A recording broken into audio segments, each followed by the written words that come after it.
క్రీస్తునందు ప్రియులైన సహోదరి సహోదరులారా, ప్రభువైన యేసుక్రీస్తు వారి దివ్యనామములు శుభాలు.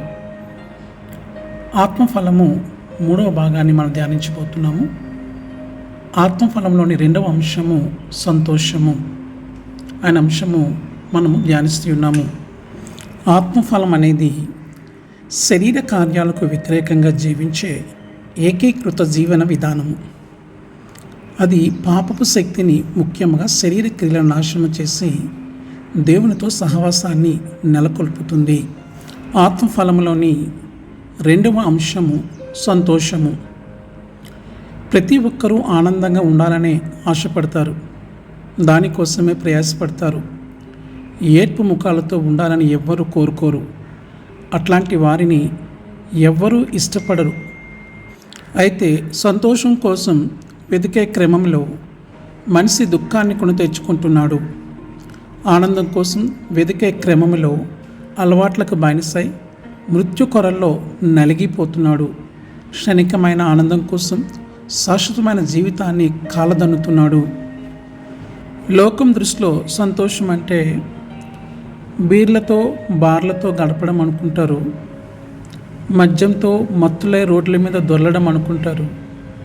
బాయ్ ఫ్రెండ్స్తో, గర్ల్ ఫ్రెండ్స్తో తిరగడము, చాటింగ్లో ఉండడము, డేటింగ్ అంటే సహజీవనం గడపడము, అన్ని రకాలైన జూదాలు ఆడడము, గుర్రపు స్వారీలో బెట్టింగ్లు పెట్టడము, క్రికెట్లో బెట్టింగ్లు పెట్టడము, సినిమాలు, షికార్లు, సిగరెట్లు, ఖైనీలు, గుట్కాలు నమలడము, ఇట్లా ఎన్నెన్నో.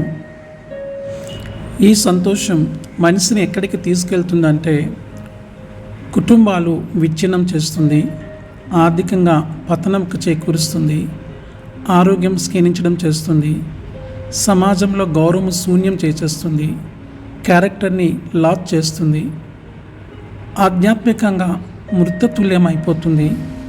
జీవోత్సవాలా జీవిస్తూ రోజులు లెక్క పెట్టుకునే స్థితికి చేరుస్తుంది. సంతోషం అంటే ఇదేనా? దీనికోసమైన ఆరాటం? ఇంతకీ నిజమైన సంతోషం ఎట్లా ఉంటుందో తెలుసా? దాన్ని వర్ణించడానికి భాష చాలదు. అది అనుభవించే వారికి మాత్రమే అర్థమవుతుంది. అట్టి అనుభవంలోనికి నీవు రావాలన్నదే నా ప్రార్థన, ఈ ప్రయాస. సంతోషానికి కారణము దేవుని ప్రేమ, కృప, ఆశీర్వాదాలు, వాగ్దానాలు, దేవునితో సాన్నిహిత్యము.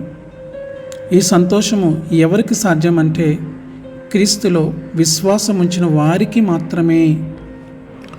దుఃఖపడిన వారమైనట్లుండి ఎల్లప్పుడూ సంతోషించువారము, దరిద్రులమైనట్లుండి అనేకులకు ఐశ్వర్యమును కలిగించువారము, ఏమీ లేని వారమైనట్లుండి సమస్తమును కలిగిన వారము. 2 కొరింథీ 6వ అధ్యాయము 10వ వచనము. ఈ మాటలు చెప్పగలడము క్రీస్తులో విశ్వాసం ఉంచిన వారికి మాత్రమే సాధ్యము. ప్రతి పరిస్థితి యందు సంతోషించడము వీరికి మాత్రమే సాధ్యము. దేవుని వాక్యాన్ని బట్టి జీవించే జీవితము ధన్యకరమైనది. యెహోవాను స్తుతించుడి, యెహోవా యందు భయభక్తులు గలవాడు ఆయన ఆజ్ఞలను బట్టి అధికముగా ఆనందించువాడు ధన్యుడు.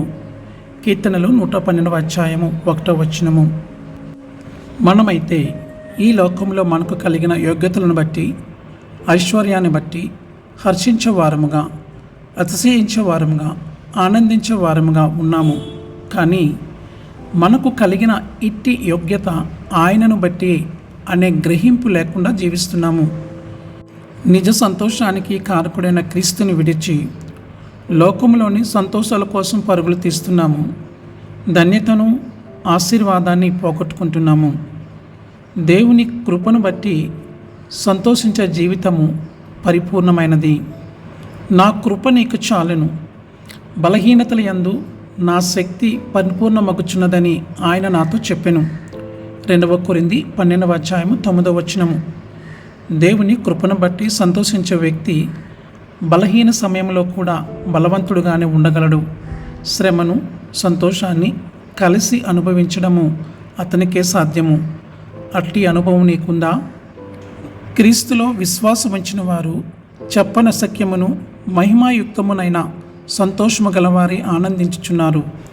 మీరు ఆయనను చూడకపోయినను ఆయనను ప్రేమించుచున్నారు. ఇప్పుడు ఆయనను కన్నులారా చూడకయే విశ్వసించుచు మీ విశ్వాసమునకు ఫలమును అనగా ఆత్మరక్షణను పొందుచు చెప్పనశక్యమును మహిమాయుక్తమునైన సంతోషము గలవారే ఆనందించుచున్నారు.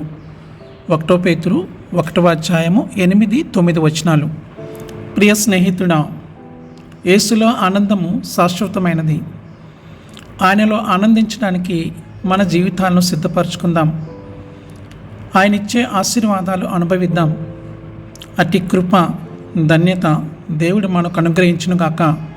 ఆమెన్.